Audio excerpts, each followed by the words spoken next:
Hi, thanks for joining us for the Hemi-Sync podcast.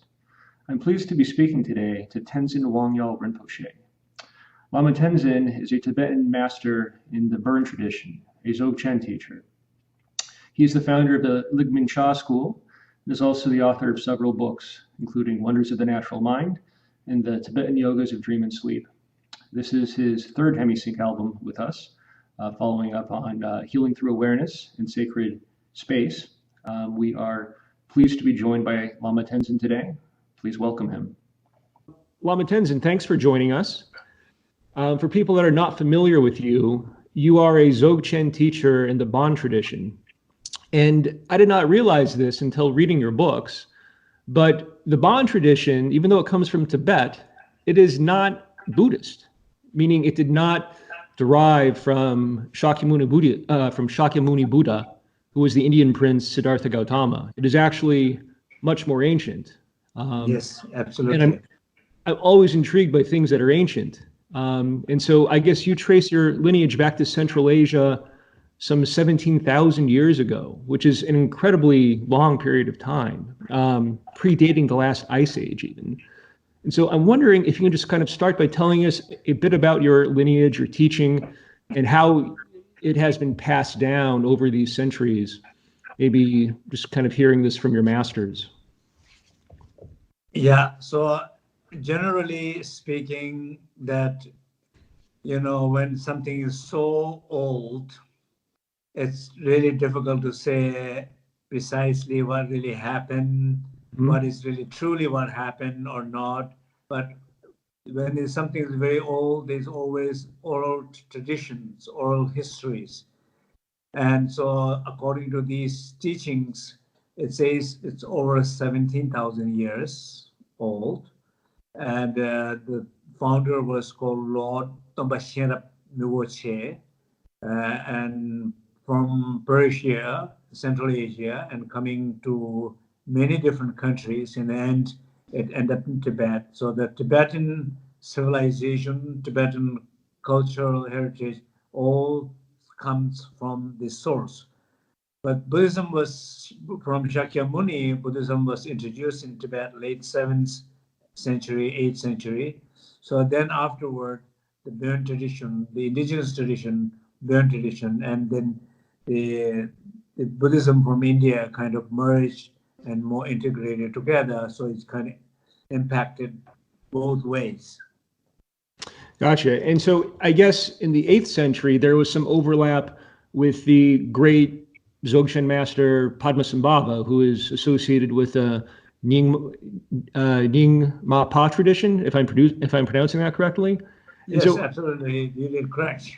Okay. So in the 8th century, the great master Padmasambhava, who's primarily in the Nyingma tradition, but also there's a connection in the Bön tradition. So that time, these teachings were practiced. These Dzogchen teachings were practiced. Dzogchen teachings were transmitted, and then gradually the lineage became different branches of lineages, both in the Nyingma school and the Bön school, the tradition of Dzogchen.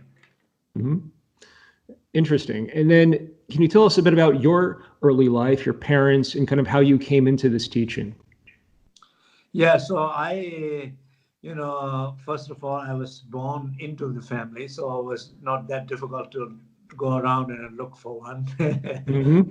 And so, but then also I was recognized by my teacher as a reincarnation Lama, a previous Lama. So these two things kind of became important part of my journey. And since around age 11, I began to, dedicate my life, all my life, through my teachers, practicing and learning and growing up in that environment. So it's been a long, beautiful journey. Uh-huh. And right, so at the age of 11, you were initiated into a particularly esoteric body of teaching, right? Yeah. Yes. And I guess I'm intrigued by the importance that dreams play in this particular body of teaching. Can you tell us a bit about that and how that actually played a role in kind Yeah, of, so the you know. teaching, around that age, when I even first went to my teacher with a small group of older monks, I was only like 11, 12 years old, maybe not more than 13. And then my other students were over 50, 60 years old. So I was a little kid there. But Mm-hmm. when we went to my teacher, first thing he said, before I accept you, all of you as my student to receive this cycle of teaching, you need to go sleep and come up with your dreams. And if when I see your dream, and then I will like say yes or no. So we all have to come up with our dreams. So then next day we went with our dreams, and then of course he did not send out anybody, but he did make some people do quite a bit of practices and purifications and kind of before he accepted. Yeah, so dream has been very important part. Uh-huh. And can you tell us about your particular dream? I thought this was fascinating. You were a bus driver, right? Yes, in my Yeah. dream, I was no, my friend of mine was bus driver, Oh, and okay. this little bus was driving around the same teacher's house, which in reality there's no road there. So, but bus was circumambulating in around his house, and the people were coming in and riding the bus, and I was the conductor, so I was giving them the ticket, and Uh-huh. in the ticket there is this. When I open the ticket, there is a syllable ah, the Uh-huh. Tibetan alphabet ah, which is kind of symbolizes the primordial wisdom. So Mm-hmm. ah was there. So I was at that age. I did not know much about Tibetan syllables, what they represents, what Mm-hmm. deeper meanings of them, nothing. But I think my teacher was quite usually a wrathful teacher. So when something you have interesting, nice dreams, he would not, compliment or anything. Says, okay, that's fine. Just shut Right. up. Right. You So the accept Tibetan it. symbol, yeah. So the Tibetan symbol Ah is especially central to your teaching. Yeah. You guys use it as an object of meditation, and the image of you being the bus conductor is evocative of someone who's going to be a teacher or is going to lead Yeah. people. And Yeah. so it very, After many years, maybe over 20 years, I never thought very much about the dream. When one time I was in Italy doing a little retreat, and I was passing them mm, because we have to do is an object of focus. So when I was passing, and that very moment, and I remember, wow, okay, now I know what that dream meant. hmm, fascinating. And then you came to the West in your early 20s, correct? Yes, I was around 28, I think. Uh-huh. And so you came to study religion, but you found yourself attracted to the scientific method. Um, and can you tell us a bit about that? Yeah, so basically, I always interested to learn more and learn other culture, other tradition, other disciplines, and so I was interested in Native Americans. I was interested in psychology, science, and so I got exposed also by in different university. I got a scholarship in Oslo University. I got a Rockefeller Fellowship, Rice University. I was very fortunate to get all this access to the university and to learn more. Yes. Mhm. And so what were your early impressions of Western students? Well, early impression was Western student as far as their studying Dharma is concerned. I thought they were not that serious. Hmm. they Yes. were they were like a shopping around. It's like a Yes. shopping Dharma.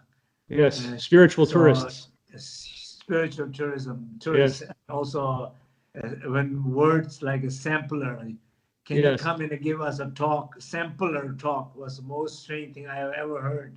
Saying Yes. sampler talk. Yes. And so, people that are listening to this have to understand kind of your background and the seriousness of your practice. So when you were, I think, in your early teens, maybe you spent something like 6 weeks in a dark retreat, right? Where Yes. you literally sat in a dark room for 6 weeks. Yes, so yeah, probably I was around teenage. Uh-huh. In teenage, maybe around 15, 16 or something like that. So one of our training when receiving teaching from my master, and there's a particular type of practice called dark retreat where you totally go into the dark room and no light at all, and remain silent and remain meditating there for 50 days. So, and so that's what I did, you know. So it was not necessarily easy practice to do, and Mm-hmm. especially that age, you know, trying to be still in one place. Yes. But one of the most beautiful experiences that I ever had. My mom used to tell my sisters, if you don't behave well, we'll put you in a dark room also, because after he went into the dark room, it's much more calm and peaceful, you know. Yes. Yes, and so you detail some of the visions you had, or some of the experiences you had in your books, Wonders of the Natural Mind and the Tibetan Yogas of Dream and Sleep. But some of these experiences sound like what we in the West would describe as psychedelic experiences, you know, things that you have to take drugs to induce. How would you how would you respond to that? Are there any experiences that you think would be interesting for people to hear about? Um, Well, could you I think expand? in the West, people using substance to have some deeper experiences. And so some of these deeper experiences of vision might affect some of inner transformations. So not necessarily everything is bad or not good. People have different ways of journeying. But in our own tradition, we don't use substance, but we do have experiences of visionary experiences, like so basically some sense of deep wounds or deep patterns or deep karmic traces. These deeper experiences need to be surfaced out and Hmm. processed and clear Yeah, and transcend them. So I think that's the yes, kind of purpose of it. And that definitely happens during these meditations. yes. So, how did these transform your personality? Because you've Well, commented on that. so basically, these uh, experiences, I think what happened is it clears something more deeper issues. Hmm. It connects with yourself, and it connects with your potentiality, and it's a very important way of self-development in our Hmm. tradition. And so, getting into the teachings themselves, so there's an outer cycle, which are the sutras, and many people that are listening to this are probably familiar with that term. There's an inner cycle, which is Tantra. People are probably also familiar with that. And then there's also the secret cycle, which is Dzogchen. Can you talk a bit about that? So basically, these three paths, approaches, or disciplines are all are equally valid, valuable, but depends on who is practicing. For example, the metaphor is if there is a plant poison for ordinary people who have no knowledge of transformation, they should avoid the poison. So Hmm. it's like a sutra's approach, renunciation, path of renunciation, renouncing Hmm. it. Or people like a herbologists, like doctors, they know how to use the poison to turn into a medicine. There's a knowledge there. With that knowledge, one is able to transform one's inner poison into support and into a medicine, into a personal development. Hmm. And then the last one, the path of liberation, is like a Dzogchen path, which is saying you really don't need to run away, you don't need to change anything. If you understand the truth and leave it as it is, it will transform by itself. Hmm. And so these are different paths of transformation, really, and different tools available Yeah, to so it's like accomplish a that. peacock. Yes. Peacock will eat the poison, and peacock will not die, but it will help peacock. Hmm. And so in terms of what the practitioner is actually doing, early on in the path, you advocate a practice of focused concentration, correct? And then later on, this becomes conceptless or focus-less contemplation. Can you talk a bit about how that works?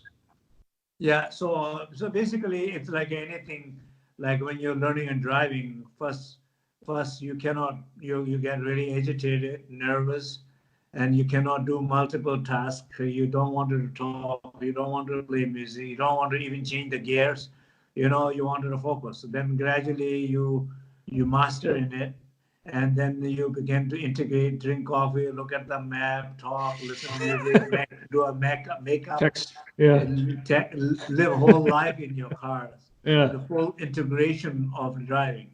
So Yeah. same way, first when you are practicing is in the beginning, it requires a very undivided attention, focus, single pointed focus, and people able to sit for hours like that. And then slowly you begin to realize that you don't have to focus that much, but some sense of stability, awareness of stability, it's there even in the movement. And so I guess to kind of put a different cast on it, the early path, the path of concentration, is one based in duality, whereas the latter path of contemplation, of non-focus, is one of non-duality, where you kind of merge with the experience of whatever it is that is occurring. Is that accurate? Okay. Yes. And so in terms of the states of consciousness that the practitioner is working towards, you talk about the experiences of Kunji and Rigpa. Can you please tell us a bit about that? So basically, Kunji and Rigpa is two things. Kunji, literally means the base of all. Sometimes nowadays I refer as a source, like a source of everything. And it's a space. And Rigpa literally means the innate awareness or awareness. When you are aware of your source, true source, then you know your richness, your potentiality, the infinite possibility, limitless experiences. So this is the approach here. So basically, just to have experiences of Kunji. Kunji is there, but you need to know, you need to be aware of it. That's where the Rigpa comes. And so when you're having a transformative experience, what some might describe as a psychedelic experience, that is purifying, burning up the karmic traces, transforming your personality, how do those relate to Kunji and Rigpa?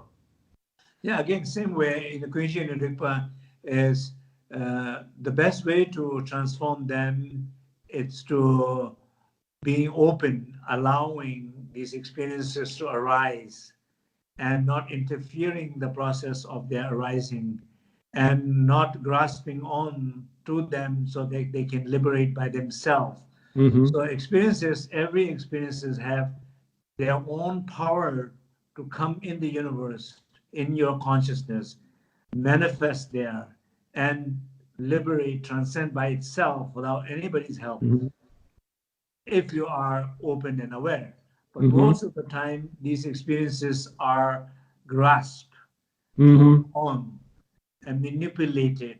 And then they don't liberate, they produce sufferings. And so we aren't grasping for these experiences, we aren't avoiding them, we're kind of allowing them to happen, almost kind of like a surrender. Is it a state of surrender?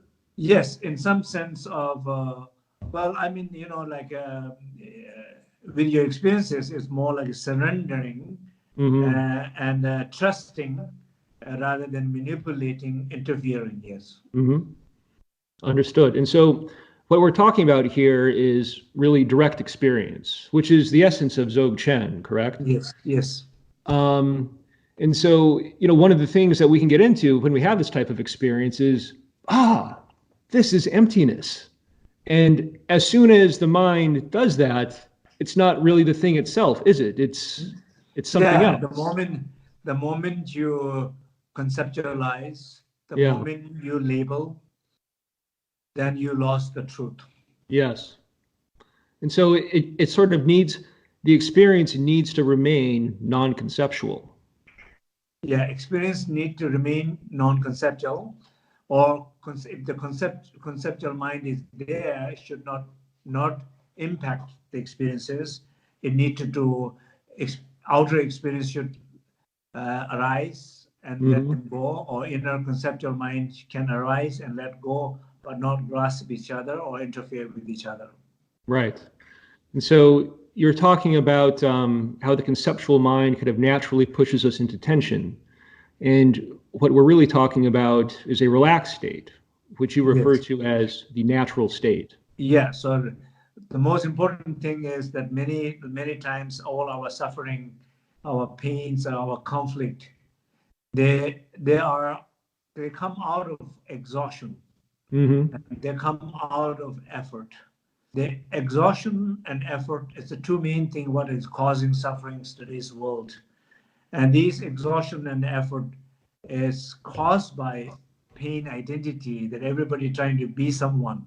Yes. And that's what I refer as a pain identity, and causing a lot of effort.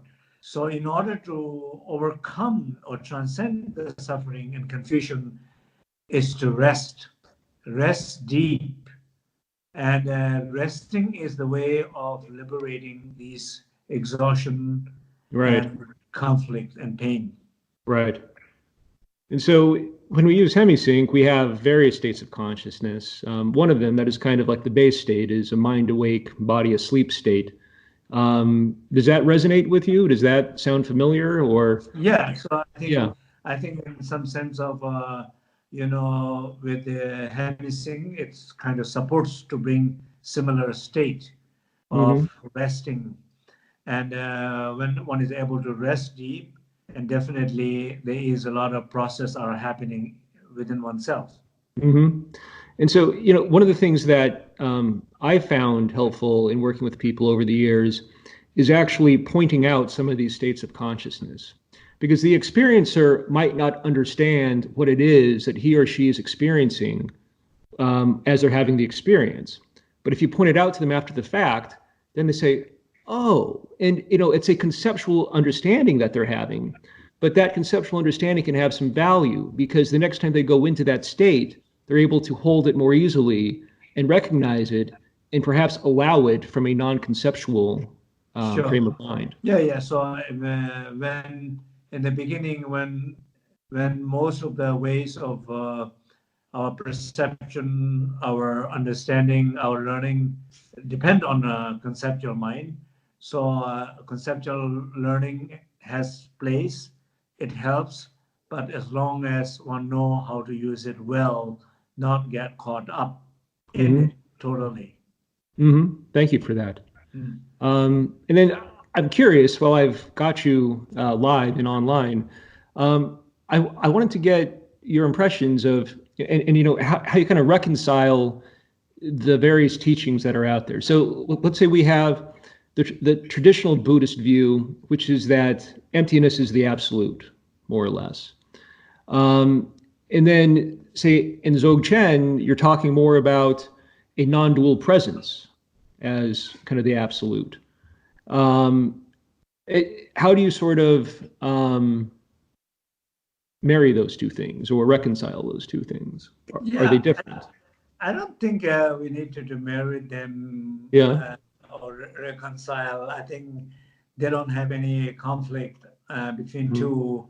It's just the approach of people, practitioners, able to understand one way. One feels more familiar. It's easier to understand one way than the other way.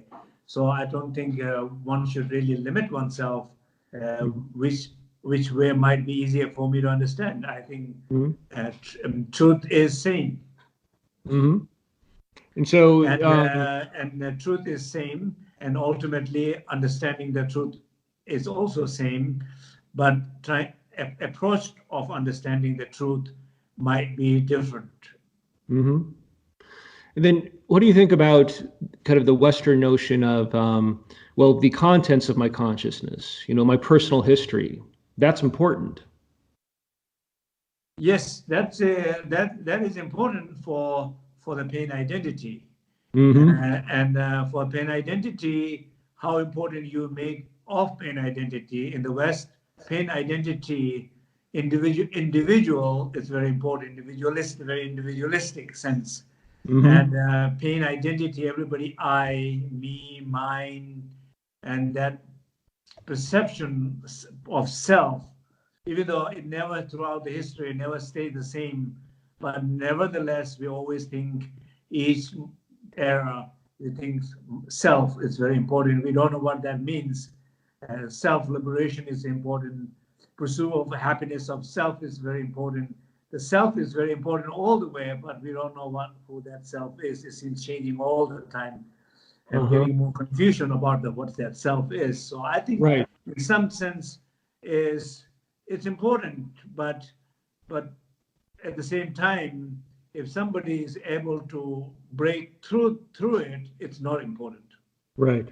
And so tell me if I'm understanding this correctly, but the self, when we talk about for example, if you have a friend who is suffering, who is confused, and who's telling you the story about why I'm suffering, why I'm confused, history, stories, of course you cannot say this person, come on, forget about what you're saying is meaningless nonsense, you know.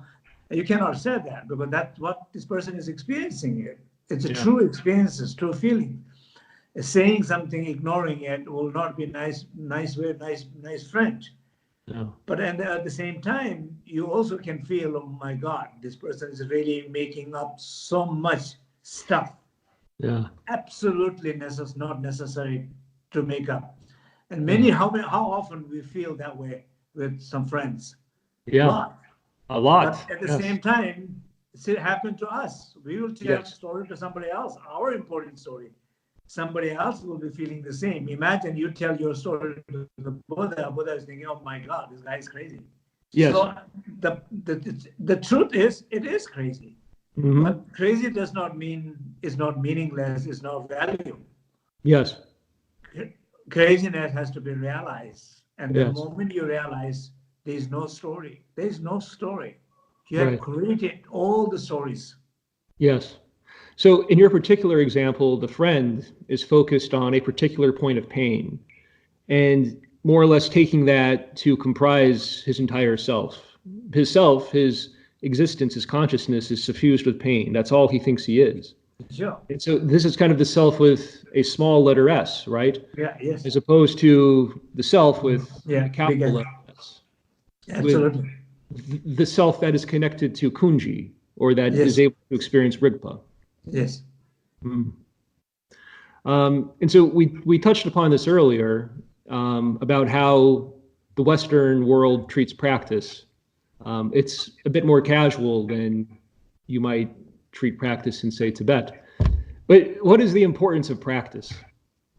Well, important, in the end of the day, everything depends on the practice, you know, like practice of listening, practice of reflecting on, practice on understanding, practice on practicing, practices of experience, practices of becoming familiar with what you realize, and practices of fully manifesting what you realize.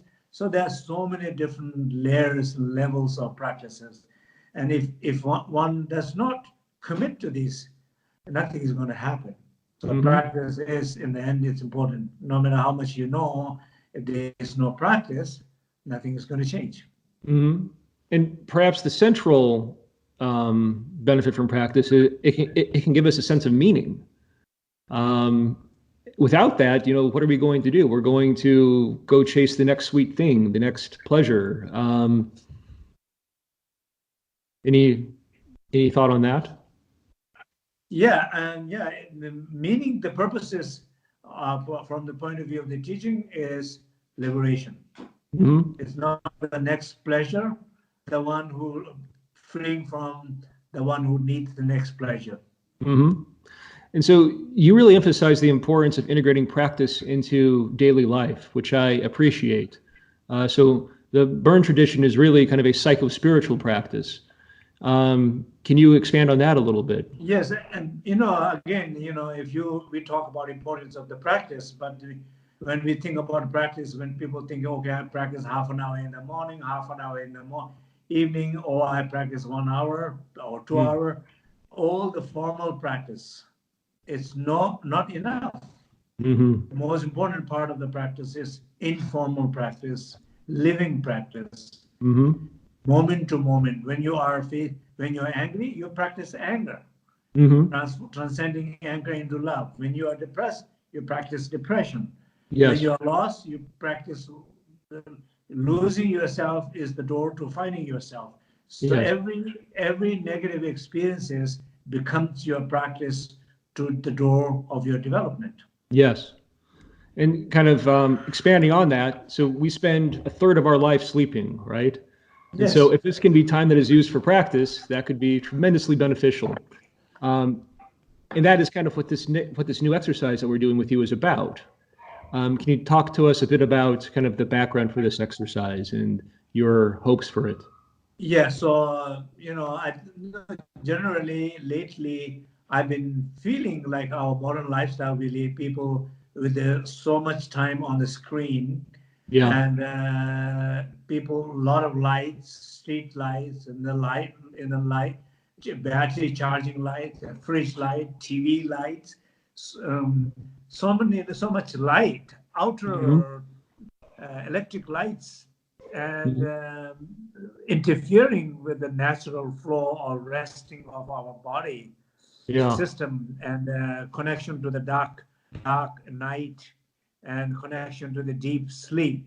And so these are very much interfere, and you can see so much problem of sleep deprivation. And people are making in a political level, making many wrong decisions based on lack of exhaustion, not enough rest. Yeah. People are not able to learn properly because they're not getting enough rest. Yeah. People are not making wrong decisions or of not feeling good, not because not enough rest and sleep. So I think in some sense, resting and sleeping is also that we can really work on it. And I encourage everybody to work on it so that naturally you will able to have more healing in your body. Naturally, you will able to have more healing in your emotions, with your deep hidden wounds, and your ability to manifest out in the world, to make decisions, and feel inspired, energized. They all comes from deep rest. So part of this is learning how to rest deeply. But then how do we also turn sleep into a practice of sorts? How do we cultivate awareness during the sleep and dream state? Yeah, so first of all, I think really it's important to rest, because many people are trying to do something, because our problem is doing things. Yeah. And even before we go to sleep, many people have problems sleeping because they're doing to sleep. Instead of resting and sleeping, they plan to sleep. They put effort to sleep. They have decided to sleep. They have all this planning mood, doing mood.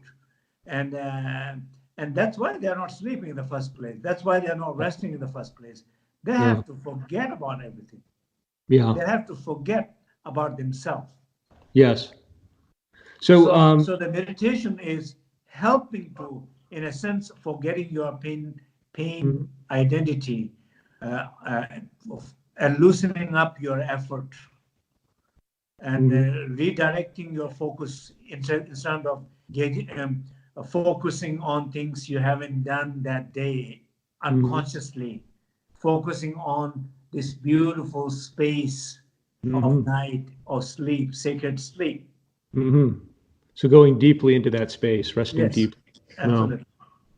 So I'll share a personal anecdote here. So I was really enthralled with your book, The Tibetan Yogas of Dream and Sleep, and undertook some of the practices. So there are kind of 4 practices you do during the night. And the first is, again, visualizing the Tibetan letter Ah, kind of in your chest, I believe, on like a lotus flower.